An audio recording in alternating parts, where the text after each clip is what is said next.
This is the off-season.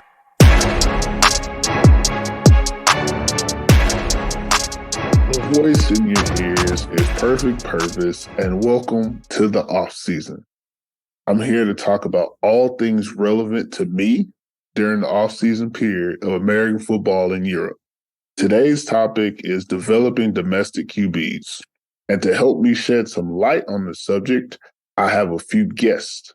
Go ahead, fellas. Let the listeners know your name, where you're from, where you're currently located, and what you want to get accomplished by being on my podcast. Adam, hit him up first. Adam Coronado. I'm from Oxnard, California. This will be my 6th or 7th year overseas. I'm currently in Germany, head coach for the Erding Bulls.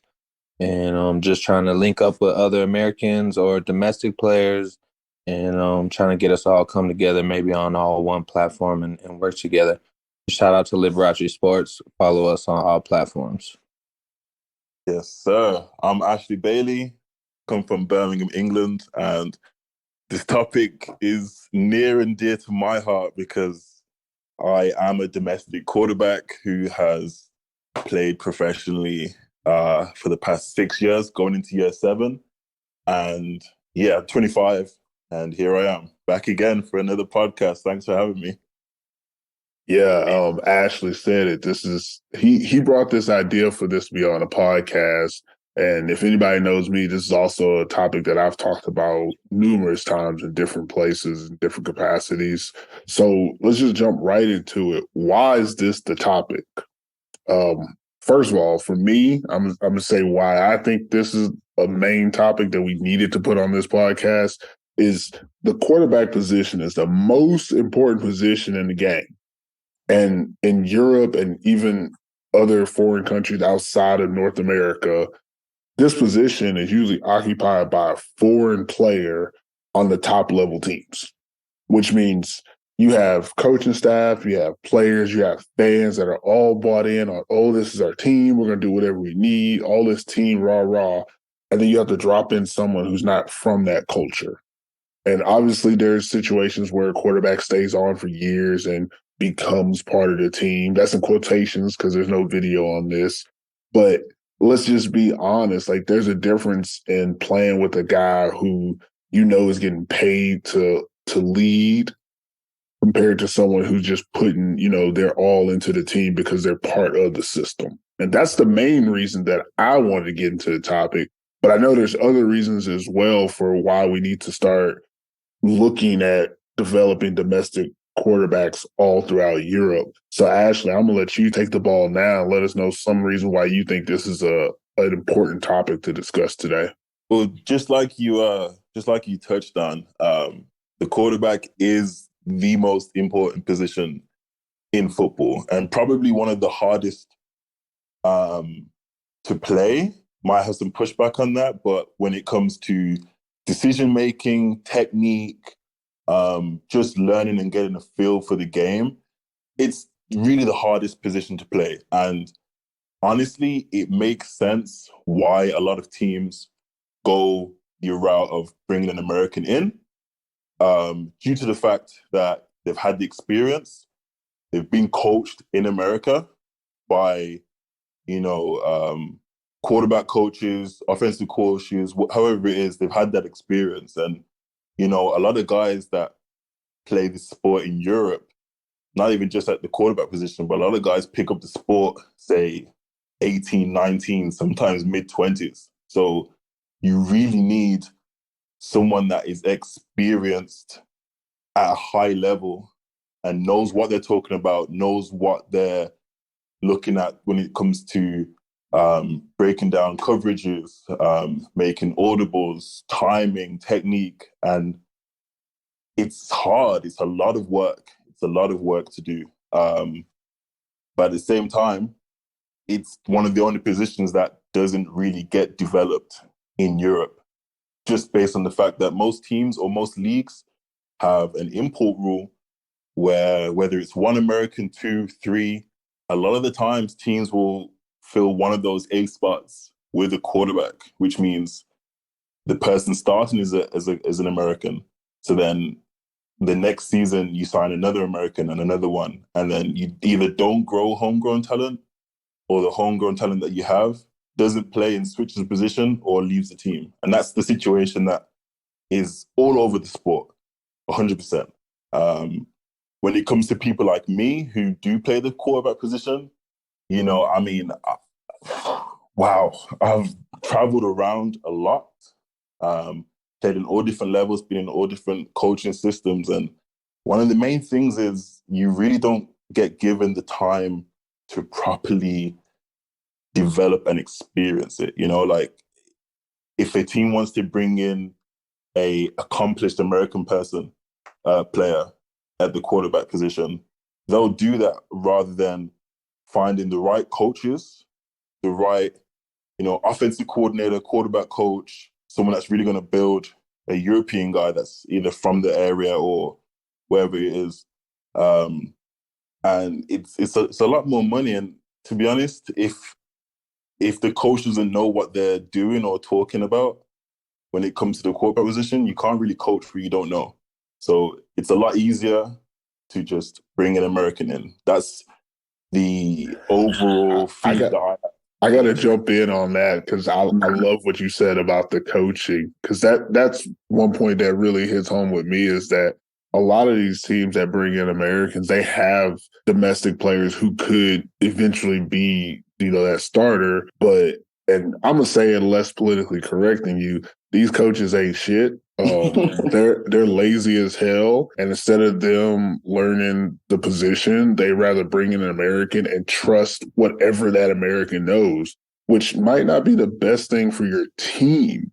And that's when coaching comes into play, because a coach's job is to put his players in the best position to succeed. If bringing in a player who might or might not fit your team's culture, the scheme, and even ability, that's not helping your team. That's trying to, you know, either secure your job or get you some notoriety because you're trying to stack up wins. And it's not a long-term play, it's a short-term play. You look at a lot of these better teams in Europe that when they do bring in Americans quarterback, they have them for a couple of years. The ones that have them for a couple of years, that's usually because they bring in the right guy, the coaching staff is already developed, and they know that that's the only piece that they need to work on. So instead of bringing in an American at a different position, they bring in this one guy, and then the next year they can focus on their team. And that makes sense. But you see these other teams where every year they have a new quarterback, and that lets you know that team isn't trying to build. If you're changing quarterbacks every year outside of quarterbacks having their own situations, it just means that the coaching staff is either changing or the coaching staff doesn't actually know what to do with their quarterback. And they're thinking, okay, if we get a new quarterback, it'll change our entire offense, which is not how it really works. And that's just one thing I want to throw in there about the coaching, is that some of these coaches don't coach well enough to coach quarterback. So they have to get a quarterback because they can't coach who they already have. And just if you're a coach and you're like, oh man, he's talking about me. Maybe I am, but it's not hard to find a coach who knows how to coach quarterback and make sure that guy's on staff at all times, and building up your youth program so that you can coach your domestics. Most quarterbacks in Europe, when they go to practice, they don't practice by themselves until they go team and one-on-ones and stuff. Like all the quarterback drills, they do it by themselves. Go look up on YouTube or something, or do what an American that you learned from taught you how to do. And that's it. There's nobody coaching them. Like you said, there's a ceiling to how good you could be as a domestic quarterback, because as a junior, you're taught very basic stuff. But if you become a good quarterback, similar to someone like you, Ashley, if you become a good quarterback at a young age, that's it. Like after that, coach is going to be like, okay, he's good enough. We can throw him out there, and they're not going to develop you. The only way you're going to learn now is through experience or going to other places and playing on different teams. And that experience is how you develop. But your actual team won't put the time or effort into developing a quarterback who has already met either what they consider his potential, or he's already met the level that they can't coach anymore. Like you said, they can't teach them something they don't know. And that's something that happens a lot of times by the time kids like 16, 17. which is a shame because you would think that the coaching would be better, but I don't think it is for the majority of clubs in Europe. And I know I'm getting long-winded, so Adam, go in and chime in what you're thinking about it. I mean, you guys really hit it on the head. But I think now, like, as I look at it as a coach, and Vincent, you probably do as well, is the domestic QBs are really what's going to get you the wins and the dubs and move things forward, because you don't have to waste that A spot like you guys have said the whole time. And I think, like you guys said, every team probably that we can name, there's maybe a handful that keep their guy for 2 or 3 years or the future. But domestic players is QB. The QB spot is definitely the way to go. But I think a lot of these teams and their management, they're trying to win right now. So they think, bringing in a new guy every year is going to get them wins when, they don't have the time that they think they have to, build that domestic player. And like you guys said, it goes back to the coaching. We definitely got to get a better coaching staff with more knowledge. Yeah, another point, just to jump in there again, is you have a lot of these American quarterbacks that come in, their job, a lot of times it's not even really just to play quarterback. You get American quarterbacks, they come in, they're either asked to develop the juniors because no one else knows how to, or they're also asked to, develop the receiving core or expand on the offense and teach the guys how to, play as an offense that's at a higher level. Like, they're asked to do so much besides quarterback.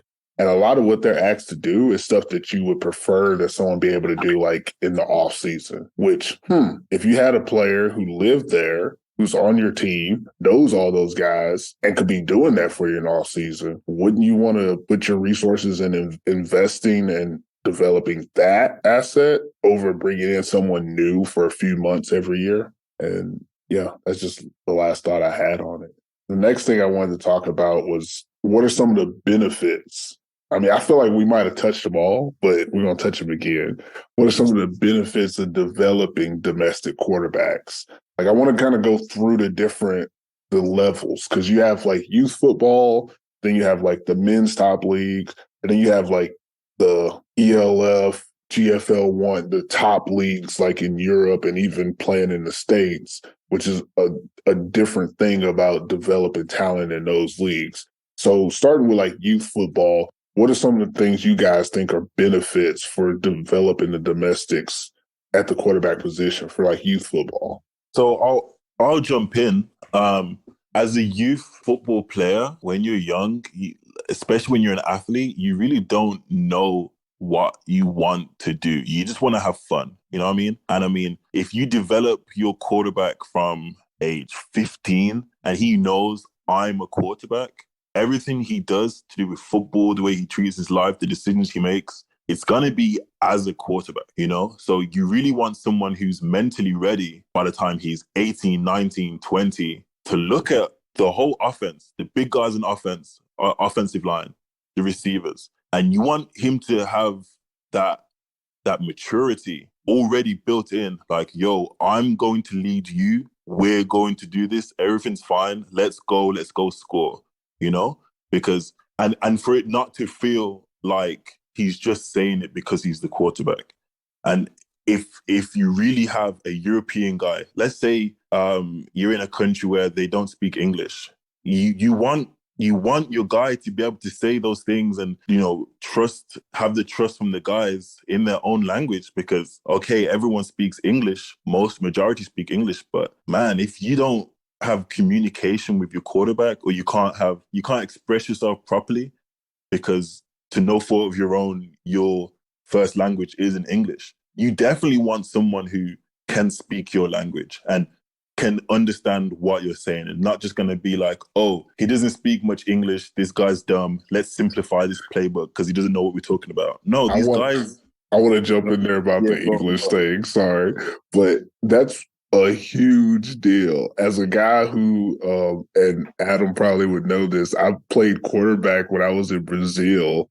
Do you know how hard it is if you go in the huddle, you call a play, and a player has a question, but he doesn't have good enough English to ask the question? And then you go out on the play and he messes up, and now the quarterback is like, what happened? Or someone else is like, he messed up. Why'd he mess up? And it could have been solved by literally just a language barrier. That's it. And it's not even that he doesn't speak English, it's just he's not comfortable enough to say what he wanted to say in that moment because it happens so quickly. And just like adjustments, here in Finland especially, we deal with a lot of American quarterbacks, but I notice that a lot of times the backup is like a Finnish guy, and you'll see a whole different demeanor in the huddle and how practices ran if the starter like isn't playing. Mm-hmm. Like, communication, it gets quicker. People understand things a little bit better. Maybe the quarterback's not as good. I mean, it is what it is, but also what we said earlier is that's something that you can develop, and that's something that starts at an early age. Just throwing in more life experience. I had a quarterback here he was a U15 guy. He's a quarterback. I was told he was a quarterback. He went to quarterback camps. I'm like, okay, cool. He's a quarterback. And then he signs up for my 7-on-7 camp, and he signs up a receiver. I was like, why are you playing receiver? He's like, well, I want to continue playing football. So I know I have to learn how to play receiver because I'm only playing quarterback because we don't have anyone else. And if I go to the men's team, I'll never play quarterback. That is what's happening at the youth level. And that's why we need to make quarterbacks out of these kids and let them have that confidence that Ashley was talking about, that you are a quarterback, not just a placeholder until we get an American to come in here. 100%. And that's something that I personally struggled with too, because I can play receiver. I know you guys know this. I can play receiver. I'm good at it. I hate playing receiver. That's not me. That's not my position. It's not the same. I don't understand why people just assume that a quarterback can play receiver. It's one of those where, like, my first ever contract I signed, I took it just based on the fact that the American Q, that's one of my good friends, it was like, look, we need a receiver, but I will help develop you as a Q. And there's going to be 2 games where you're going to have to play Q because I won't be there, you know? So for me, I was like, cool, let me take this, learn from him, soak everything up that I can. Shout out to Craig Maynard. That's my 1,000%. guy. Shout out to Craig. If in case he's listening, I don't even know where he at in the world, but shout out to Craig Maynard. That dude, he's a real one, guys. And like that's something that I can never repay him back for, because being able to watch and develop, okay, I played receiver that season, but he was like, look, listen, you have such an opportunity. I was 19 at the time. You have such an opportunity in Europe. If you are the Q, teams don't have to waste an A spot on you. Like, just from a business perspective, it's like, look, you're going to make more money. You're going to get more contract offers. You're probably going to play longer. And you are an athlete already. I can't teach you to be an athlete, but I can help you develop as a quarterback. And that really stuck with me, you know, because I know without that, coach, and I was getting back home in England, man, it wasn't nothing, bro. Like, I wasn't being coached at all. And for someone he was a player in import, but for him to see that and be like, look, you're a quarterback, all right? Like, stick with this, you're going to be good. That is something that a lot of these European guys as a Q, like you said, you just don't get it. Like, realistically, if you're with a team and you've been there since you're like 15, whatever, and you know every season they sign an American quarterback, you don't even see it as a viable route that I can continue playing my position or even the sport if I don't switch position. And that's such a hot... What's crazy is that you didn't get that support until you were 19. Again, I don't know how long you've been playing, but I do know that at that point, like you said, it was a contract that you were getting paid to play. And that's when you actually got the support at the quarterback position. Like I said, we're talking youth football. When these kids are 15 and 16 and we say, okay, you're going to be our quarterback this year, let's not stick it to 1 year, guys. Let's say, okay, if you're going to be our quarterback, I need to give you the tools to develop over the next 4 to 5 years so that once you become a men's team quarterback, you're a viable option, not just a receiver / backup quarterback. It's one of those things, like, it would change the way football is played in Europe if this would happen at the youth level. Oh man, And go ahead. yeah, just to add on, I feel like almost a vicious cycle. The fact that there isn't much European talent at the quarterback position, which is why teams go the US route. But by teams going the US route is why there's not much quarterback. Well, a little bit, but I think that's like I'm still blaming the coaching. I'm still blaming coaching. 100%. Yeah, for sure. It's coming down to coaching. I'm blaming coaching. Like if you can't coach a position like past the middle school level, that means you can't develop the quarterback you need for your men's team, which means you can't ask any of those kids to become your men's team quarterback because you don't have the tools or the resources for them to become that. And it's one of those things where if a kid becomes a quarterback at a young age, you need to come up with a plan. There needs to be a 5-year plan of how do we make him one of the best quarterbacks in Europe in the next 5 years. And what I think people lose sight of with the whole imports system in American football is imports were never supposed to be the answer for football in Europe. Imports were supposed to come in, raise the level, and by contact, I guess, like contact high, the level of everyone else was also supposed to rise. But that's not what's happening anymore. Imports are being used as, chess pieces or checker pieces, depending on what level game you playing, and they're plugged in and then they're plugged out. And some players leave the organization better than it was. Some don't.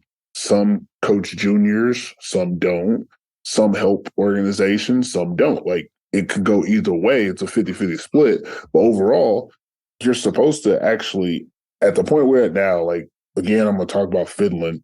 Finland has had American football for over 40 years. 40 years playing this sport. We shouldn't be bringing in imports anymore. But you'll see that when you go to countries like Italy, Poland, who changed their import rules so they have less of them, and the expectation was if we bring in less imports, then our level will rise because our players will have the chance to play. But instead, you actually have shitty play. And again, I'm going to go back to what I said earlier. That's because of the coaching. Like, it doesn't, if the imports make the game good and you take the imports out and the players don't develop, who's supposed to develop them? The coaching that develops them. You don't just get better. If you're bad and who you're playing against is bad, y'all playing against each other 1,000 times won't make you better. And putting in a good player won't make you better. Because once you take that good player out, you're still bad. But if a coach is developing you, you can become better. And that's what happens with the quarterbacks. Like you said, there's not a lot of European talent. I disagree. I think there's talent, but it's undiscovered. I think that there's players who could be good quarterbacks, but decide to go a different route because they want to play or because they don't want the pressure that the quarterback position brings in the system they're in. And that's, again, goes back to the coaching and the team culture. But ultimately, these youth football players, if we start developing quarterbacks, we start giving them places where they can be quarterbacks. There's a lot of quarterback camps in different countries that need to happen. Some are happening, some aren't. But there needs to be more of this so that we can develop quarterbacks so that by the time these kids are 19, 20 and want to play at the top league, they can play without teams feeling like they're at a disadvantage because they have a domestic.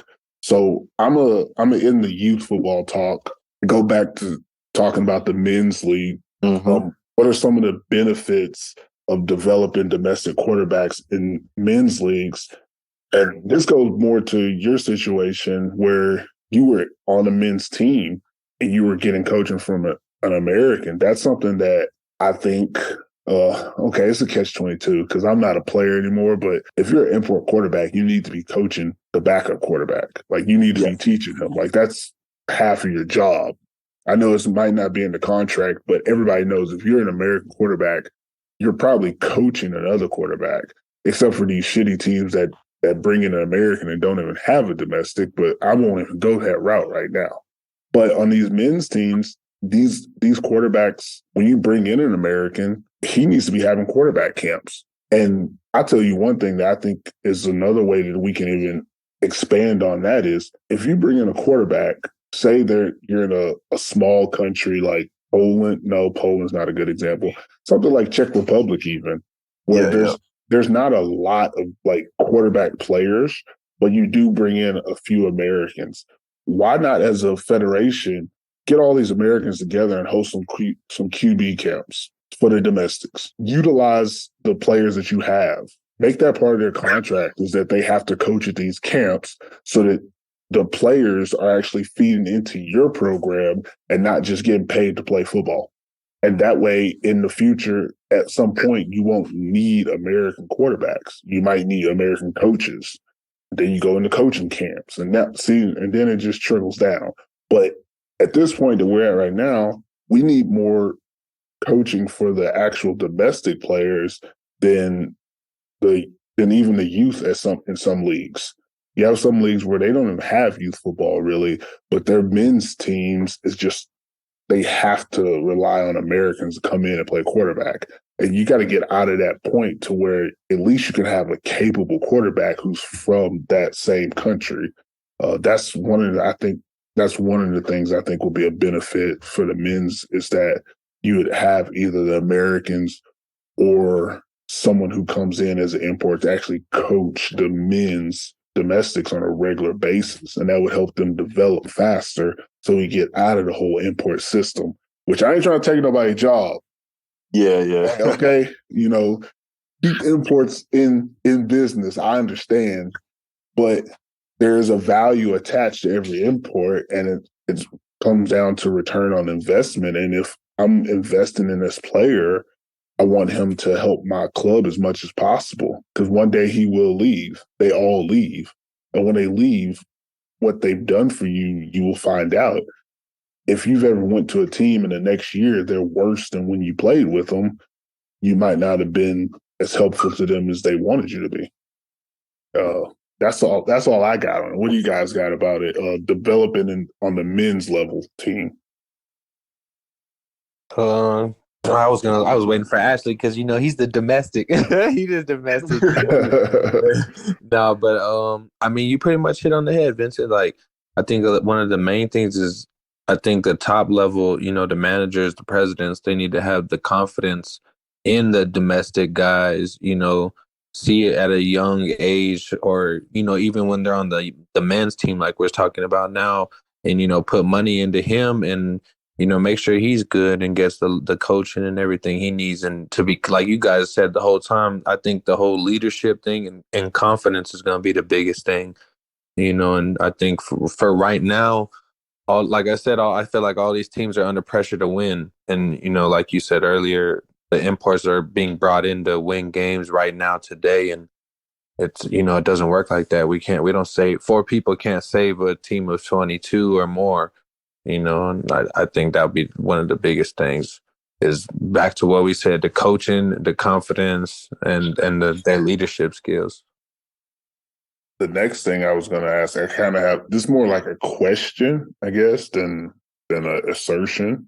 I'm mostly asserting things, but this is more like a question, is on those top tier teams, when we start saying ELF, GFL1, Maple League, stuff like that, where we realistically, they're going to have to bring in an American. And we understand that and we respect that. But how can we insist on developing, the domestics in those type of areas? Where if you live in Frankfurt and you play for a juniors team out there, and you want to play at the top level, so you want to go to the Galaxy or Universe. I always get it confused.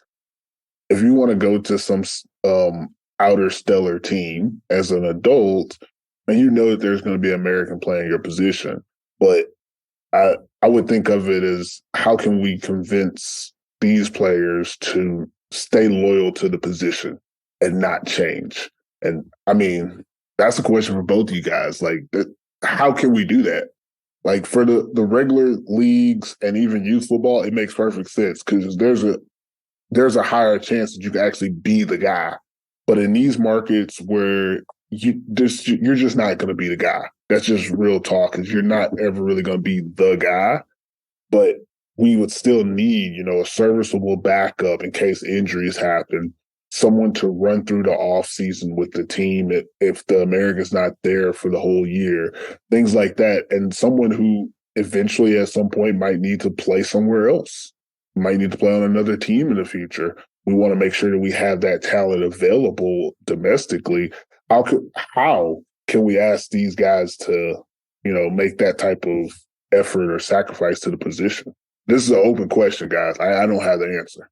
I think listening to Ashley's, part of his story, he wasn't getting like QB appreciation and coaching until he was older.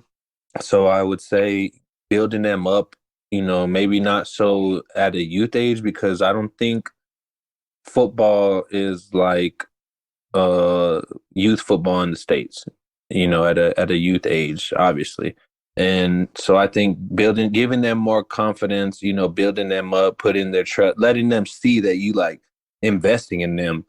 I think that definitely will help it for sure. And then, like you said, Vincent, making camps, things like this, like we said for the main time, bringing in coaches, people that are going to help them. That would be just my take on it. One thing I would say that I've been with a bunch of teams as a EU backup. So I had spent some time with Allgäu Comets. I spent a brief cup of tea with Berlin Thunder ELF when Calvin was there. Were you there with the circus in Allgäu? You were there with the circus? That was you missed the circus. That was like 2 years before I got there. Oh, yeah. Stop calling me old. Nah, no worries, bro. But yeah, so I was there. Spent the whole off season basically as QB1 for the Comets. I knew going into it they were going to bring a quarterback in, so that's okay. Ended up leaving there, went to Berlin Thunder, like first year ELF. It was me and Calvin. I was there for like 2 weeks, something like that. And then, most recently I was with Berlin Adler GFL1. All these places as a QB2. And one of the main things that really incentivizes a team to do it is obviously the import rules. Most places, it's like, okay, if we have a European quarterback, that means our other A spots can go to other places. Because I'll tell you now, as a quarterback, the best feeling as a European guy, if I've got an American running back behind me and one, maybe two American receivers on the outside, I'm more confident in the fact that, I can just trust these guys around me and I'm not playing scared. I'm not worrying about messing up. I got guys that can help me and I can help them. So it's not a situation where you're the guy, but there's no help around you. And this is not to slight any European guy, but there's nothing worse than being like Aaron Rodgers at the beginning of his last football season, when all his receivers were dropping passes. You definitely want help, and it's a situation where you can get guys in other places too. You know what I mean? One thing that Czech Republic that I like about this country, what they've done, they've changed their A rules and E rules. So I think you're allowed 5 points to spend on imports. But they're doing it like Brazil.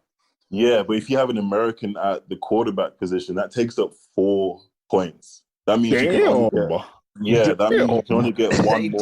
They tax it for them QBs. Four But points. it's like if you have a European guy in the Q position, I think that takes up two points. And then obviously if you've got a guy that's from here, who's a Czech guy, then he takes no points. So teams, like one of the best teams in the country, Vysočina Gladiators, they have one of the best Czech quarterbacks that's ever played here. He plays for them. So, but he's good. He's like 6'3". This guy can run. This guy can pass. He's won many Czech leagues as well. Czech titles. And this team can load up. They have an American running back, don't they? Yeah, American running back. They can get a receiver in. They can do what they need to. Let's do a little bit of a slow history. If you just go back and look at when, I mean, don't go back. We're not all that old, but back to the older days of, imports coming over. It was just a whole bunch of running backs and DBs coming over. Okay. Because teams were like, we just hand it off to this guy. He's faster, stronger, bigger than everybody on our team. And he just breaks a whole bunch of tackles. And and it's still not a bad way to go. Like, if you can have an offensive line, you can bring in a running back that can run behind an offensive line, and he can make a huge difference. And you can develop your quarterback until your quarterback is ready to, start throwing. And then you can bring in a receiver, and then you don't have to worry too much about that position. You can develop. That's one way to develop. And I say that as a, former running back and, dying breed. Bring back the running backs. Bring back the running backs. Hey, no offense, but I don't have too much love for you quarterbacks and y'all 85-year playing season out in Europe. It's a lot of import running backs in Germany, though. Yeah, but they cycling. Like, if you look at, that's every position. I mean, nah. You're not finna take this from me. A running back. I mean, you got one, maybe 2 good years, and then you got to move on, brother. Like, teams don't invest in running backs. Like, it's like, you got to move on. They doing the same thing to the QB, though, which is the topic. They bringing in Joe Schmo for a year, and then, they getting him out of there. But that's also, though, a lot of quarterbacks don't want to be staying around for what you got to deal with out there, too. True. Other way, a lot of quarterbacks that come to Europe, they experience it, they like it, and they dip because they know long-term it's not something for them. But if you're a decent quarterback and you come to Europe, you make a life out of it. You can have a career. You could play 8 to 9 years in the same spot if you really want to. Like, it's possible. Look at Shelton. Look what he just did. Look at Shelton. Luke Zarate. Jordan Newman, even, who became a coach. If you're a quarterback, there's a future for you. But if you play those other positions, it's kind of a dime a dozen situation. At some point, you're going to have to leave, or they're going to have to leave you. And that's just how that's similar to how the NFL works too, though. Like, if you just look around, I mean, everybody is disposable. But the problem with everyone being disposable outside of your team is that if all those players are disposable, you have to replace them. And if you can't replace them with your own quarterback, you got to go find another guy. So it's like starting all over for these guys. And I don't know where I was headed with this talk, but yeah, I was bring back the running back. That's where I was headed. Bring back the running back, however you can. That's all I was trying to say. Sorry, I interrupted somebody, but I really was just trying to, plug it for my guys. Don't get a quarterback. Get a running back, and then find a quarterback that can hand it off and give them a couple seasons to practice and get better at the quarterback position while y'all win championships behind the legs of some big, strong running back. Yeah, I said it. And I meant it. 100%. 100%. I agree with you on that, man. Because, I mean, for me to bring back the running back, because at the end of the day, if you got a backfield, first of all, you got O-line, you got your running backs, you got your receivers. Majority, and I'll use the term majority loosely, majority of European coaches can competently coach these positions. Yes. But yeah. It's the quarterback position. Like, coaches don't even know where to start. You know what I mean? Yeah. Like, they don't understand football the way a quarterback / OC needs to in order to develop. And, okay, this is the talent that we have. This is the guy we have. This is the scheme we're going to run. I'm going to teach him, and he's going to be able to be my coach on the field. That's not something that coaches out here can even do. You know what I mean? And just a little disclaimer, because we're talking bad on the coaches, guys, and I know we are, but these are facts. It's some great ones out there. We're just talking a whole problem, but it's some great coaches, European coaches out here. I think some people, when they listen, well, actually, I don't know who's actually listening to this podcast. I haven't checked, but if you're listening, when we talk about like the whole majority, you got to look at it like these ELF and even GFL1 teams and some of the Maple League teams as well. Like, that's a very small amount of actual teams. Like, there's a lot of football teams. American football is played in over 90 countries right now. 90 countries.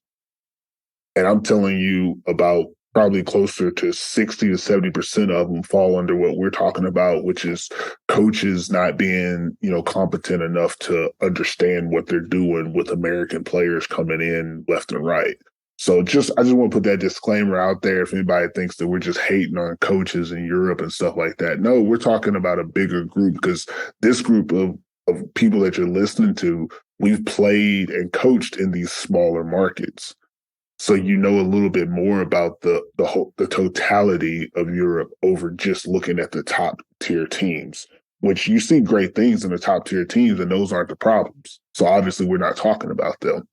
So I'm just throwing that disclaimer out there because I was feeling a little jaded. Like, oh man, I'm just throwing salt out here. I wasn't trying to throw that much. A little The salt shade. needs to be thrown though, man. That's why I came with this topic, because I know how hard it's been for me personally just to get to where I'm at. And I tell you now, I've had two actual coaches, like not like an American player or no, I've had two coaches who were European who have properly coached me and developed me as a person and a player. And the sad thing about it is I only spent off seasons with them. I didn't stay with them throughout the season based on the fact that I wasn't the starter and I got other opportunities to go and play.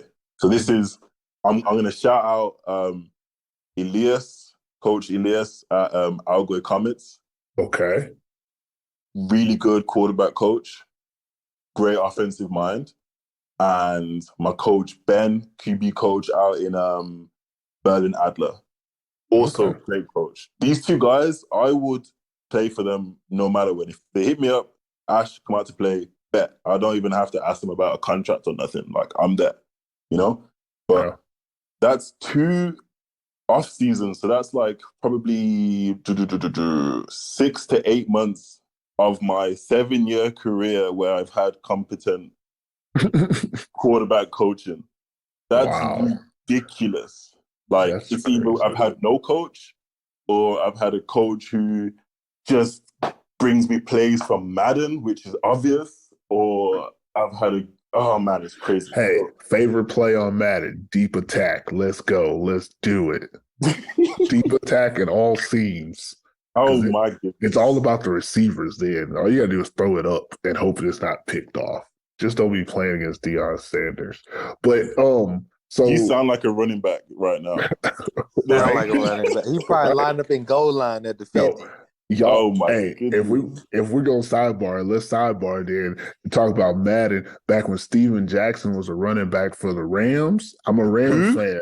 Steven Jackson. It was a big old running back for the Rams. And this is when we were going like that man said, "Who you old?" Yeah.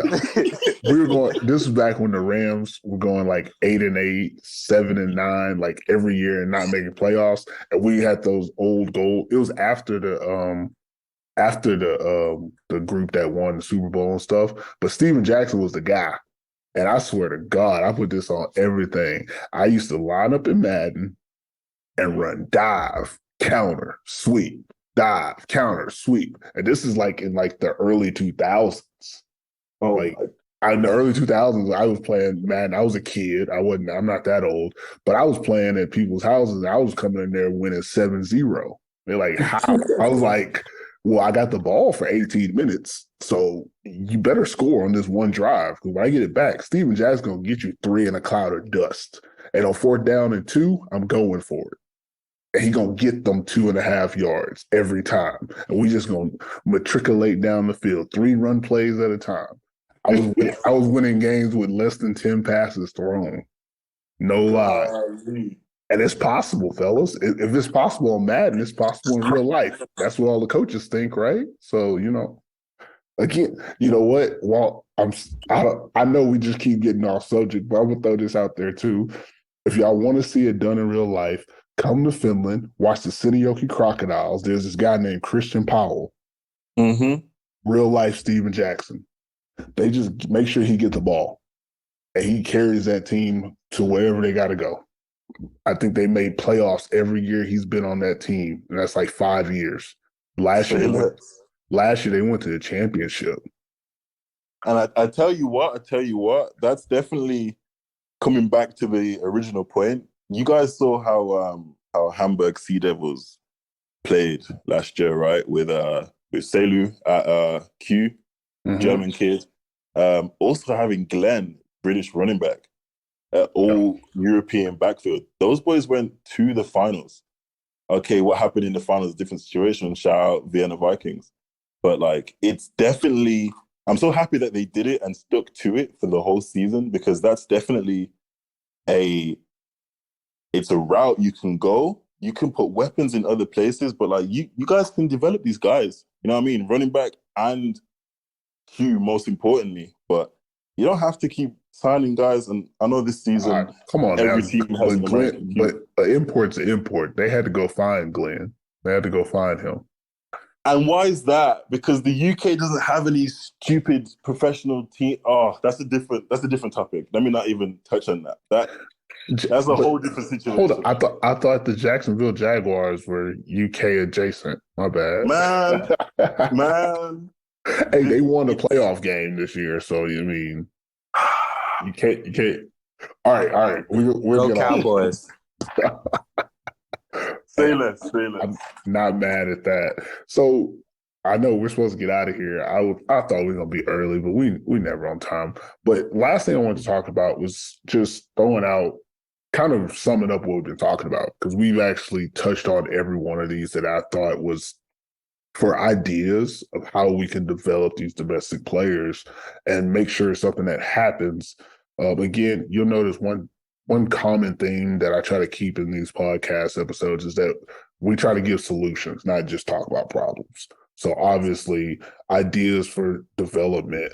One way that you can develop players, quarterbacks specifically, is, bring in imports with the knowledge to develop. Make that part of their contract, is that they have to help you develop either your men's team or your juniors team's quarterbacks.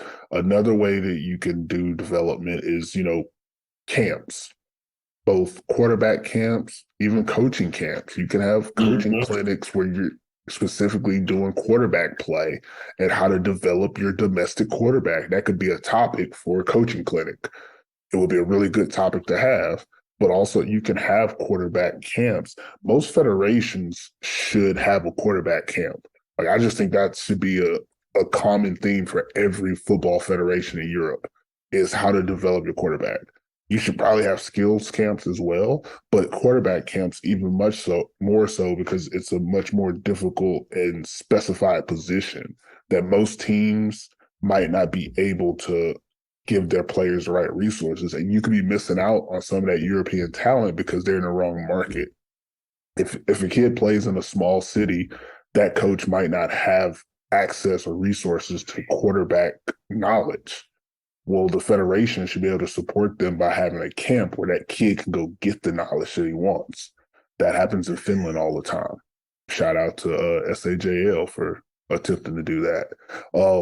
Another way that you can develop quarterbacks is, quarterback coaches, obviously, bringing in guys who specifically coach quarterbacks. Imports are great. Coaches are better. I'll say it like that. If you could bring in a quarterback coach who could also be your OC or even your head coach, it's a win-win-win. Like, that's just one way to do it, because that guy's going to be able to give a wealth of knowledge to multiple players compared to a quarterback who also has to play. That physical aspect of the position takes away time that he could be, helping someone else. And ultimately, that's what he's there for. And that's how he can either keep or lose his job, is by performance, not by coaching. But if you bring in a guy to coach, the performance of your actual domestic players, that is what he's judged by. So he's going to probably go that extra mile to make sure that that quarterback is up to snuff for what he needs. And then the last thing I have for ideas is rule changes. Obviously, changing the import rules, like what Ashley was talking about, having the point system in the check, that's a pretty cool thing. I know Sweden does a similar situation where if a Swedish player plays college football, they're considered like a or an American import or something like that. Like, I don't know the specifics, but fixing the rules so that you don't have to rely too much on American quarterbacks and that people will be forced to develop the positions they have with the players that they have. So those are the four things I have. Any additional ideas for how to develop quarterbacks before we get out of here? Yeah, no, I think you hit it all on the head. Again, the point system, I think they only implemented it here last season. And it's definitely you don't want teams feeling like they're forced to do it, but you definitely want them to feel incentivized to, okay, we can have a guy, develop a guy. That means you can bring more imports in because Yeah. man, you want the team to be good regardless. Like I wouldn't want teams to feel forced to play a European guy in E if he's just not good or he's not ready. You know what I mean? Sure. At the Yeah. same time, incentivize them to develop someone. It's not like a 1-year plan or an instant season change, but the more kids that are 15, 16, 17 years old right now that consistently get development from now, then you'll see the whole landscape of American football in Europe and around the world become a better situation. And that's ideally what you want. You want to raise the level of the sport. And you really want these European guys to feel like I can play and I can play well, you know? Not I'm gonna get benched, so let me change my position. So I think that's one of the main things. And also, if anyone's a quarterback who wants to reach out, hit me up. All social medias, Facebook. Oh yuck, not Facebook. Instagram. Strasson Laufer. I'm sure that the text will be down there. Yeah, it'll all be in the text. You can hit Ashley Bailey is the quarterback guy. Definitely hit him up. I'm taking over, sorry. But no worries. Because I was just thinking also there's this there's the Euro Elite 11 that goes on like in Amsterdam every year. That's something that could be possibly something that guys could be interested in. Futuristically, Perfect Pervis will have something to do with a quarterback camp of some sort. So, just follow me and we'll get you there as well. I don't know if Adam got any ties into quarterback development. You got anything, Adam? No, I had to reach in the bag and see what's going on. I had to check the contacts, but no, I know a couple of QBs out here. After listening to you and Ashley, especially Ashley being a domestic player, I think the main thing is going to be getting these guys help, or if we're gonna bring in an import let's keep him at least 2 years and let him develop the domestic guys and get this guy better so he can be the future. Yeah, that's all good stuff. So that does it for this topic. Before we get out of here, anyone want to add any last things to the convo or update us about anything you have going on that would be of interest to our audience? Now is the time to put in your plugs, fellas. All right, so I'm not sure when this is gonna come out, but Ashley Bailey, I'm heading out to Houston, Texas. I'm trying out for the FCF. It's the Fan Controlled Football League. You guys haven't heard about it? They play like arena football, but I feel like me doing this is not only a great step forward for me in my career. I really want other like European guys at the Q to feel like you can go out there and you can ball. Like the opportunities are there. Let's go take them because no one's going to give you a spot if you don't work for it. So let's go. I'm pumped. I'm about to get signed. Hey, y'all give this man his flowers before Adam even go. Y'all give Ashley Bailey his flowers. He is out there chasing his dream, doing whatever it takes to get out there.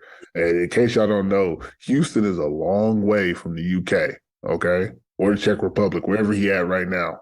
But he's going a long way to take a chance on himself. And that's something that we support here on the off season is if you're going to put it all on the line, put it all on the line for yourself. do what you got to do for you. And Ashley Bailey, he out there trying to make sure that he takes his shot. I don't care if he gets signed or if he don't get signed. He always going to be A1 with me because he did what he had to do out there. So that's it. Okay. Appreciate it, man. Yes, sir. You know it. Adam, go ahead. Plug away. Oh yeah, no, I was listening to Ashley, but yeah, shout out to Ashley going out there and doing this thing. Leave it all out there. You got to take a chance on yourself. So I'm definitely sending good energy.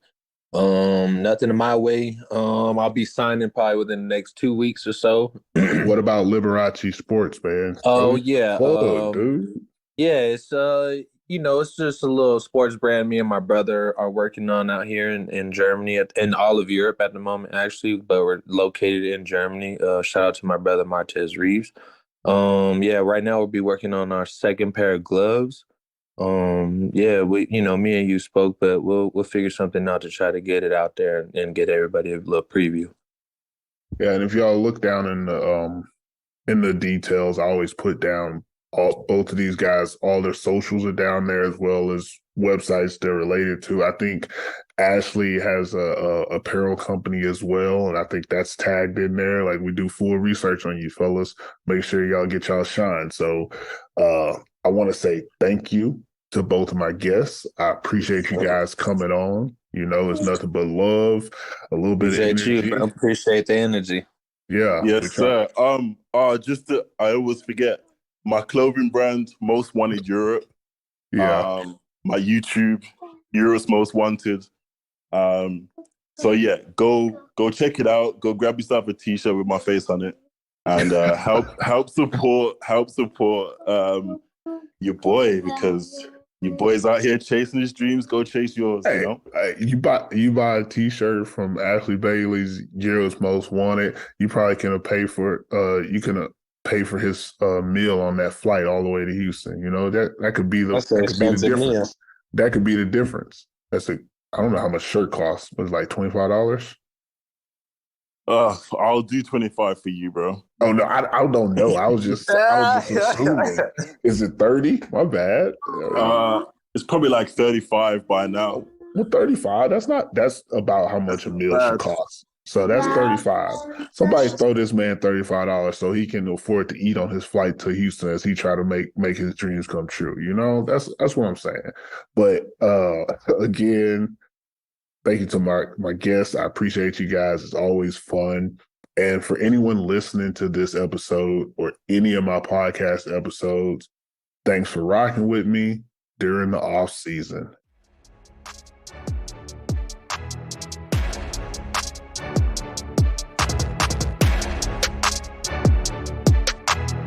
This is the off season